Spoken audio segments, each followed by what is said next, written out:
when we put on the munitions procession. That's the largest piece of organisation I've ever done. That and the Emily Wilding Davison funeral procession. You organised that? Yes, in hiding. With a warrant out for my arrest. Because that really was a big display, wasn't it? The Davison thing. Yeah. It must have been really very difficult to organise that. They did that rather well, didn't they? On the television? I think our people were just wonderful. You know, they showed such a spirit. They were so marvellously linked.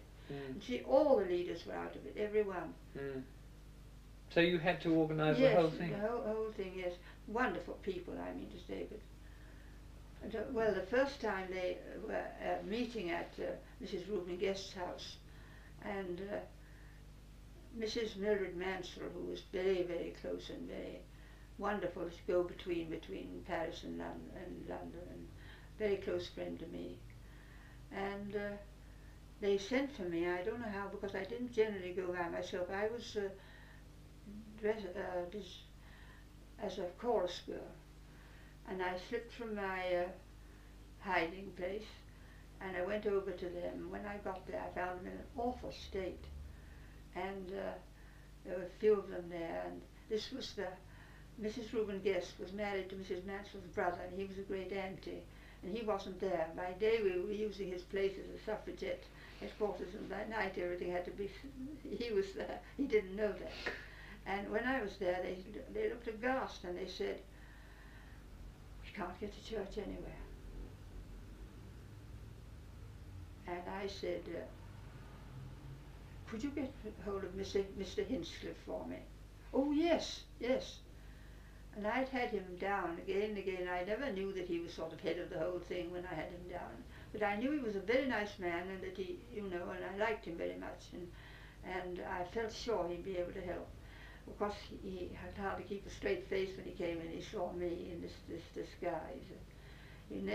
Before very long, he was out, and he'd got hold of, I forget his name now, and they got to church. And then I had to leave because he was so excited. He rang up, and I had a pseudo name then, Courtney, and he called me Miss Courtney, he called me Miss Roe, he called me Miss Brooks, he called the thing, and tapping the line. And then at that moment somebody came in looking rather pale-faced and said, down the road, that one of the men that was there was noted for arresting people. So I thought, what are we going to do now? And I said, "You let me go out by myself, and I'll go back." I shall never forget the feeling as I passed all those men, and passed them, and I went a little further away across the road, and I hailed a taxi, and I went in 2 or 3 taxis and finally got home.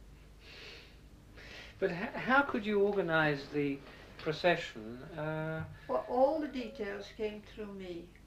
Everything, all the stuff was not being done at Lincoln's Inn House. It was being done at my flat in Earl's Court. And they came in, and one of the leading people was sleeping in the house with me. And Mrs. Mansell and various people like Cicely Hale, they were there all the time. You know, and I drew the plan and arranged all the colouring of the flowers how I wanted it done. And I knew all the people I was choosing, and I had to be terribly careful because we knew that there was a warrant out for so many of the organisers, and we got to be very careful. And Christabel sent word she wanted no more people arrested because they were giving them long sentences, and we didn't know what was going to happen. And I had Charlene Marsh, you may have heard of her. Yes. Well, she was one of the early ones, and she was a wonderful girl and very great militant. And she and I were doing secret work together. So we were both dressed by the Actresses Franchise League as chorus girls. She was very fair, and she had a black wig, and I had a red wig, and we had this outfit and everything. But I didn't know what to do because she was the one person who, from a child, had always led processions, even in the nursery, and she knew the land so well, all the rest of it. And I thought, if I don't put her there, that something will go wrong. And anyway, I never knew what I was saying. When she came to see me, I said, you are not going to carry the flag, you're going to carry a cross. a very big wooden cross. I said, like that. A cross, she said. I said, yes, a cross.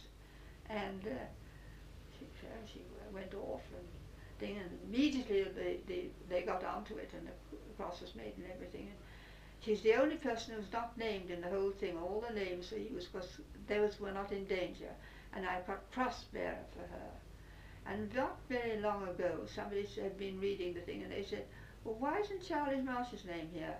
And I couldn't remember. When I looked at the thing, I saw that, of course, there was this danger. And you know, if she hadn't been there, I don't know what would have happened, because the police were there, but they weren't helping. And at one point, it was entirely due to her, when they were sort of roughs coming in. But when they saw the cross, all the people fell away on one side like that. And she got through. Mm. So the master plan for the whole thing, you drew up, did you? Or yes, I drew it. Did Christabel plan it? No.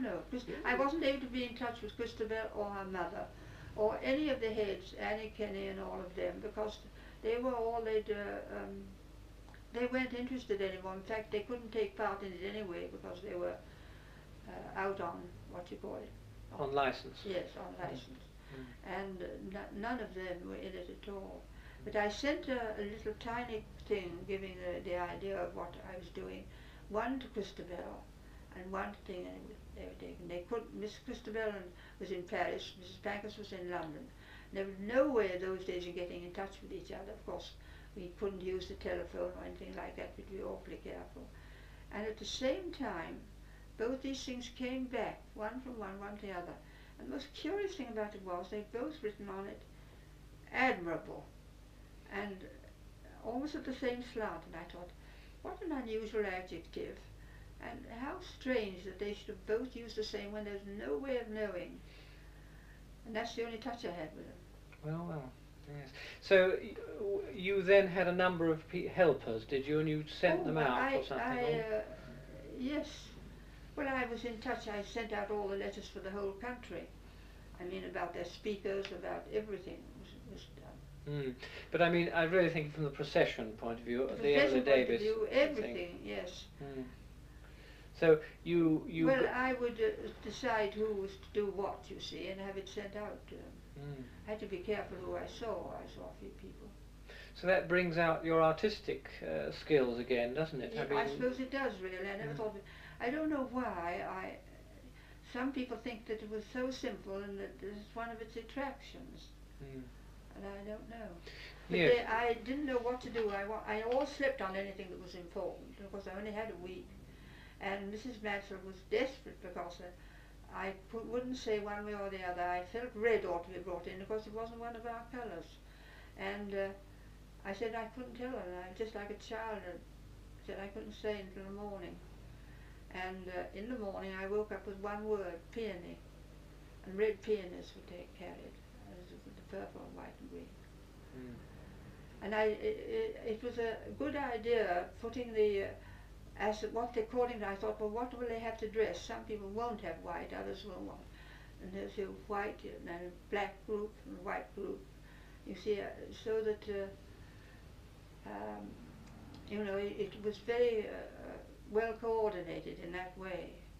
How did you get all these dresses and flags and colours and things done? I mean, there was a sort of workshop, wasn't there? A sort of suffragette workshop. We had a press. Yes. But you know, the banners and things like that. Well, different people did different banners. Well, we didn't have very many banners in that one. We were very simple and very few. That the wording was good. So it was really a matter of settling the route, settling the order of marchers, and making sure you had people to guide them all the way. Yes, sort of thing. I had, if I remember rightly, I had captains and then overseers again. I don't know, I forget what I did now. But I had it terribly well covered in every way. And I knew my people, and as I was placing them and everything, I knew all those people, and they had particular qualities. And they all had a different quality. It needed everybody, it needed everyone. Because I'm nothing. I'm not clever. I don't know anything. This is a very good thing, because I'd say, well, I've got to have a typist. I've got to have a speaker. got a so-and-so, and I grabbed these people that were not me. It was a big success, wasn't it? And that was one of the big Yes, propaganda sort of successes. Well, it was. I mean, the feeling was so marvellous, I mean to say, a terrific feeling. And I think it was meant more still to the fact that all the leaders were under arrest in some form or other. And I think that made it seem more terrific. Because Mrs. Pankhurst nearly came on the procession, didn't she? She was arrested, wasn't she? Being brought out, you see, and they arrested her. And then her carriage went through without